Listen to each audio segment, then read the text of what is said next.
Yang belum gabung. Ya, semuanya.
Dalam nama Bapa dan Putra dan Roh Kudus. Pada hari ini kita misa lingkungan, sebagaimana pernah saya katakan, menghadiri misa itu menghadiri surga.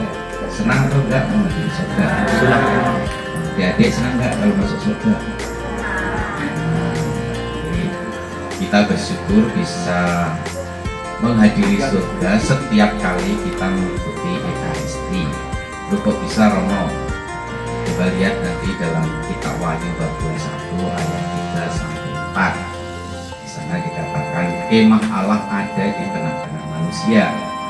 Ia menghapus setiap tetes air mata. Maut tiada lagi. Ini kan surga. Bacaan pertama, pembacaan dari surat Rasul Paulus kepada jemaat di Roma. Ada 3 hal yang menarik yang bisa kita renungkan dari bacaan Injil hari ini. Yang pertama itu soal kesalehan yang perlu seimbang. Yang kedua itu soal kesombongan spiritual atau kesombongan rohani. Dan yang ketiga itu soal kemunafikan yang berbahaya. Yang pertama soal kesalehan yang tidak seimbang. Tadi dalam bacaan Injil Yesus itu mengecam atau mengutuk ya, celakalah. Jadi kata kunci di dalam perikop ini adalah celakalah. Maka berkali-kali Yesus itu mengecam orang Farisi dan ahli Taurat. Karena apa? Karena mereka melakukan yang kesalehan yang satu tetapi mengabaikan yang lain. Yang lain itu apa? Tadi dikatakan kan, celakalah kalian hai orang-orang Farisi, sebab kalian membayar persepuluhan dari selasih, minggu dan segala jenis sayuran, tetapi kalian mengabaikan apa? Keadilan dan kasih Allah. Nah, apa yang menjadi motivasi orang? Apa yang membuat orang itu melakukan sesuatu? Dasarnya apa? Yaitu kasih dan keadilan. Kalau itu dilupakan, bisa membuat apa yang dilakukan itu tidak berarti. Maka jangan membuat kesalehan yang tidak imbang. Artinya kalau melakukan sesuatu harus ada dasarnya. Yang mendasari apa? Di sini Yesus mengatakan orang-orang Farisi karena mereka tidak seimbang dalam kesalahan. Yang diabaikan apa? Keadilan dan cinta kasih. Kalau orang melakukan sesuatu dasarnya itu kasih, dasarnya itu keadilan, kebenaran, itu akan berbeda dengan kalau hanya sekedar melakukan saja. Ini poin yang pertama.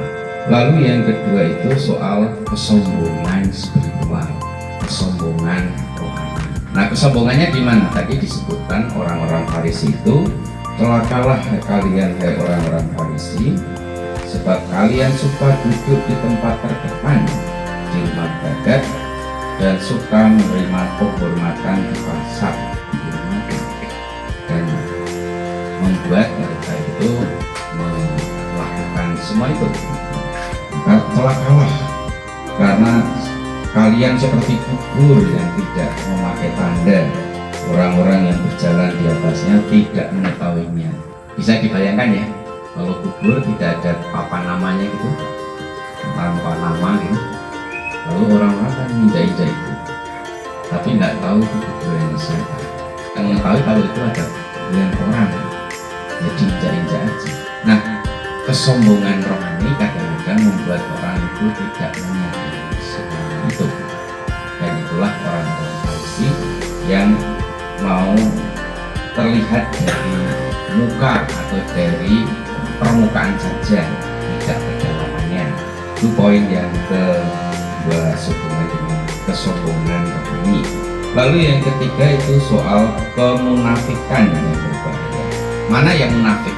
Ini dikatakan, celakalah kalian hai ahli-ahli Taurat, sebab kalian meletakkan beban-beban yang tak terpikul pada orang, tetapi kalian sendiri tidak menyentuh beban itu dengan satu jari pun. Ini soal kemunafikan. Dia membebani orang lain, tetapi dia sendiri tidak melakukan, tidak menjalankan.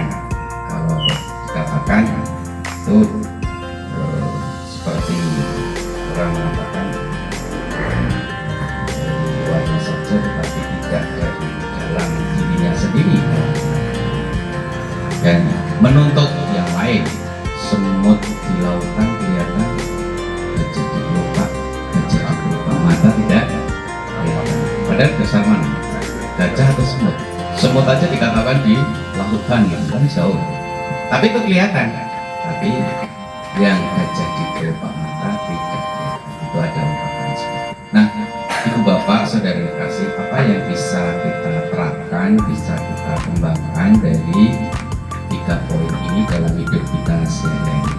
Yang pertama soal keseimbangan.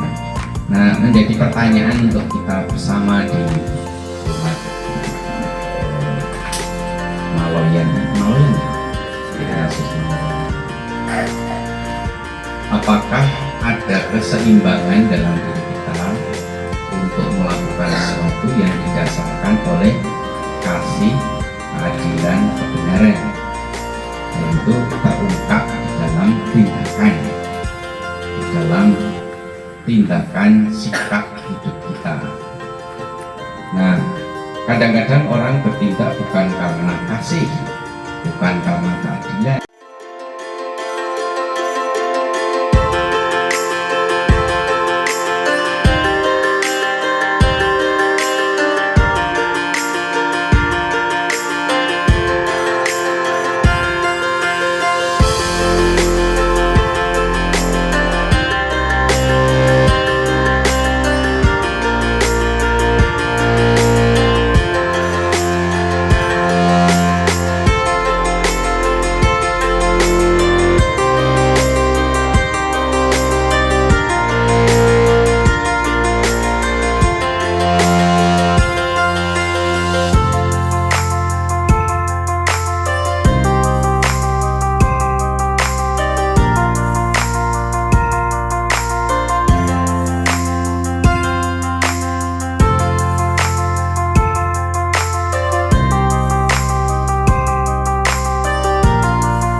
Memperkuat dan menumbuhkan jati diri gereja, yaitu persekutuan.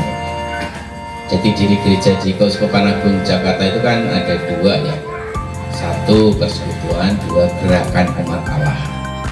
Nah, melalui misal lingkungan kita bisa mengembangkan bukan soal persekutuan ini, kita bersekutu satu dengan yang lain. Lalu yang kedua, tujuan kunjungan ini juga kami mendengarkan apa sih yang menjadi kebersyukuran atau perkembangan di dalam lingkungan itu, kemudian mendengarkan apa sih yang jadi keprihatinannya, tantangannya ke depan seperti apa. Lalu yang ketiga, ya kami ikut bersama dalam perjalanan umat. Gereja itu menurut Paus Fransiskus yang sudah almarhum itu kan, gereja itu gereja sinodal. Sinodal itu berjalan bersama. Nah, kita itu sebagai umat ya berjalan bersama dengan yang lain. Nah, dalam perjalanan itu kita mengalami suka dan duka, lalu mengalami gerakan-gerakan yang ada di dalam umat, termasuk umat lingkungan ini yang sudah mekar dari lingkungan Afrika ya. Ya. Lalu jadi lingkungan Maloya ini, berarti kan ini juga sudah tanda-tanda harapan. Saya tadi mengatakan kalau seandainya tidak sampai saat ini belum mekar, kira-kira sebanyak ini enggak ya? Mungkin ya sebanyak ini, di sana juga sebanyak ini sekarang, berarti pemekaran itu menjadi tanda harapan bagi yang mekar dan yang sebelumnya yang sudah jalan.